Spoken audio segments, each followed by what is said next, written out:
on the drawing board at CERN than what is being admitted. Even Adam Barker of Tech Bubble wrote of CERN a while back that with the LHC, CERN are expecting to find other dimensions and open portals to these dimensions.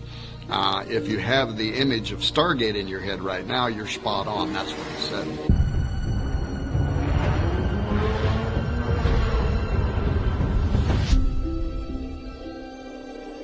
And then he went on to draw parallels to the biblical story of Jacob's ladder.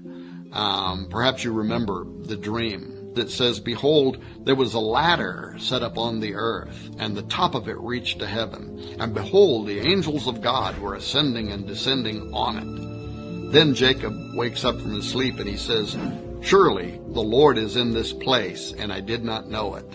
And he was afraid.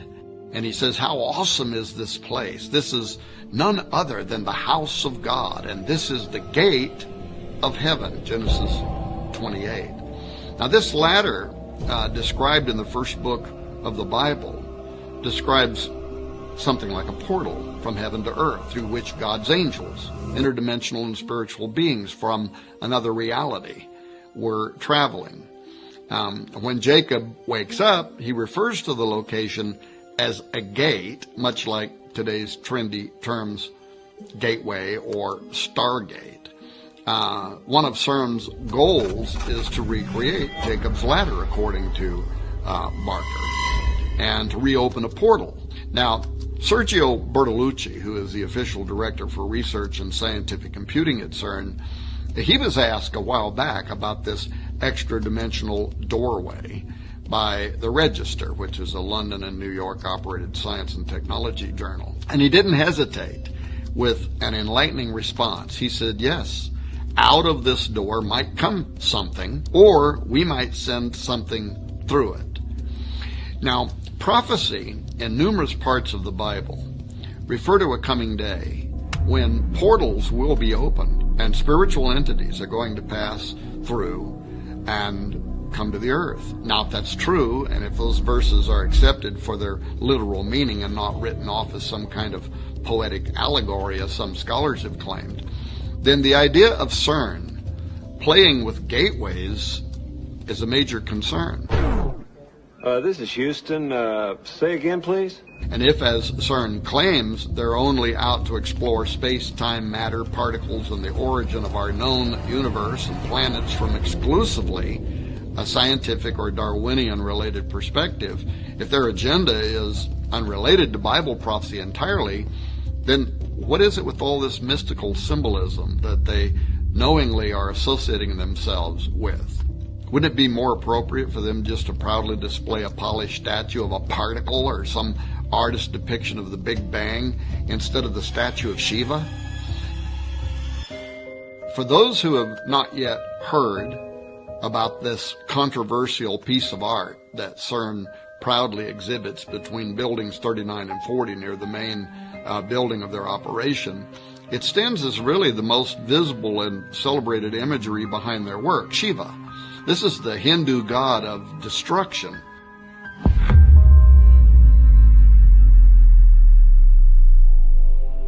In 2004, the government of India, which has had a long-standing friendship with leaders behind the CERN project even before the completion of the Large Hadron Collider, they gifted CERN with this bronze work of an art depicting Shiva as Nataraja, the lord or sometimes king of the dance. This dance that Shiva performs in the sculpture is the one that provides the source of the creation cycle in Hindu mythology, the preservation of all life in existence and the termination of all life in existence. The Rudra Tandava is a dance that especially displays Shiva's sadistic personality as he rains down the ultimate destruction upon a weary planet.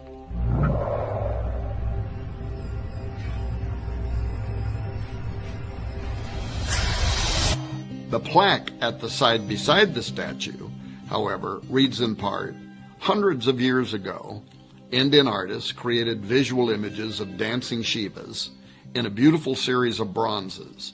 In our time, physicists have used the most advanced technology to portray the patterns of the cosmic dance. The metaphor of the cosmic dance thus unifies ancient mythology, religious art, and modern physics. So right there out in the open for all to see is a direct correlation between the Hindu perception of Shiva hundreds of years ago, which is the concept of destroyer that I explained a moment ago, and our time, unifying, quote, ancient mythology, religious art, and modern physics. Something is going on. You think everything's a conspiracy. Everything is. Additionally, and perhaps even more important, there's a significant section of CERN that is built upon the Saint Genus Poili, which is a commune in Ain, a department of France. In Roman times, the Saint Genus Poili was called Apaliacum, but the town and a temple were dedicated there in ancient times to Apollyon, the destroyer, the Shiva Horus, if you will. Apollyon is also the angel of the bottomless pit, referred to in Revelation 9:11. And then there is a connection between CERN and the Gothard Base Tunnel, the GBT, which is the world's deepest and longest tunnel system, consisting of two parallel passages, each moving in a single direction on a single track.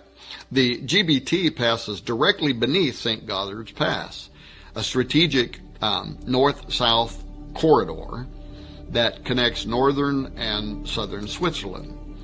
The connection to the Large Hadron Collider has to be made primarily because of the bizarre opening ceremony that was live streamed to the entire world on June 1, 2016, that included this highly occult, demonic dance with characterization, beginning with a call to unite the religions of the world by conducting an interfaith blessing of the tunnel beside a statue of St. Barbara, the patron saint of miners.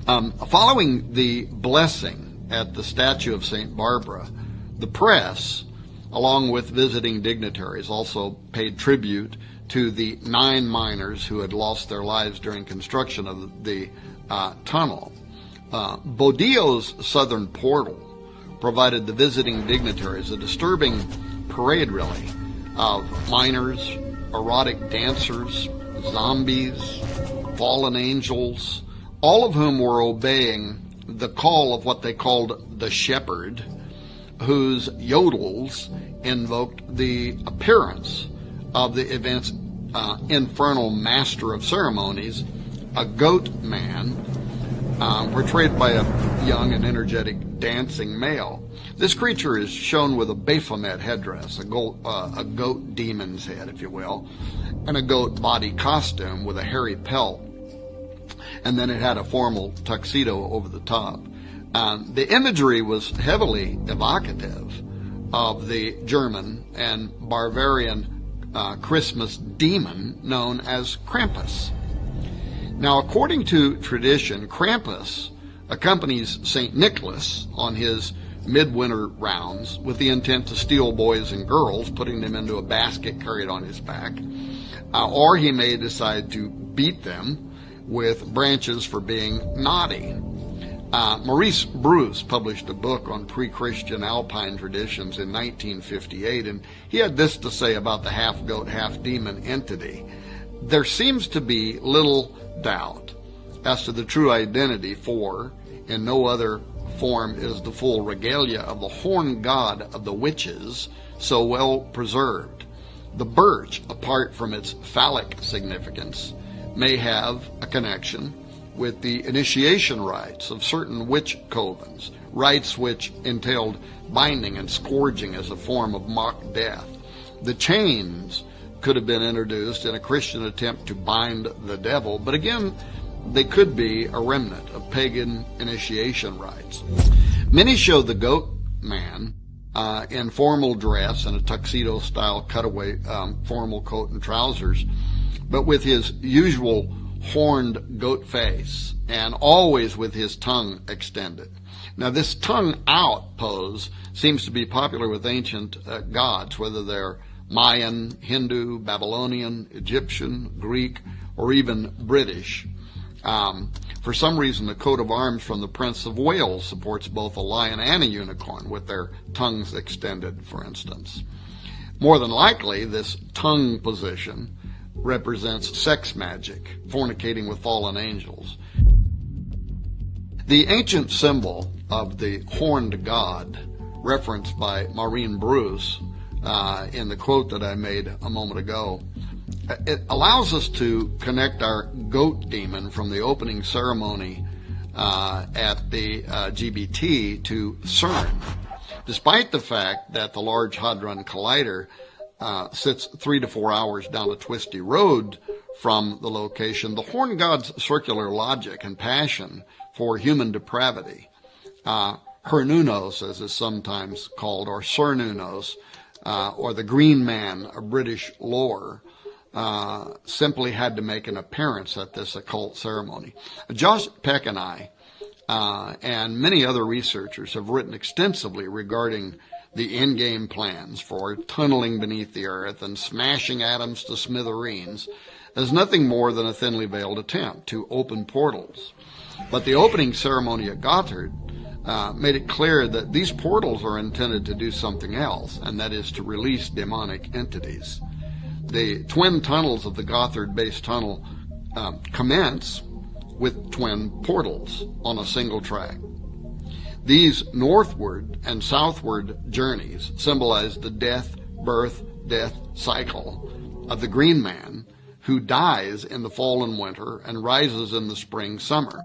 The tunnel ceremony was all about sex rights and rebirth, leading to a new world order that's a complete reversal of the Judeo-Christian design. This included the triple goddess and the horned god, along with human sacrifice and a return to pagan worship, all of which lie at the center of this nauseating ritual play, which you can probably still watch on YouTube. Dancers dressed as miners climbed at this rock face, and they dug into the earth, so to speak, to unveil what was beneath the earth, a great machine formed from human arms that rotated and churned into various shapes and design, many of which resembled the Large Hadron Collider at CERN. Once this opening was achieved, the miners stripped off their orange jumpsuit attire and took up arms. That is, they used staves to perform a dance routine that looked like warfare. It was this forensic dance that aroused a giant.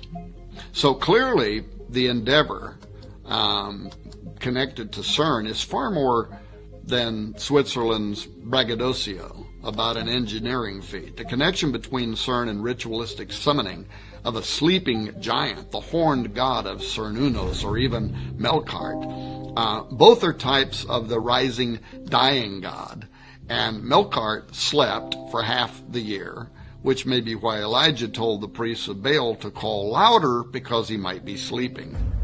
Of course, I can only speculate, but I note the connection between Nimrod, Apollo, and Abaddon, Apollyon at CERN, and the history of the region are all highly curious.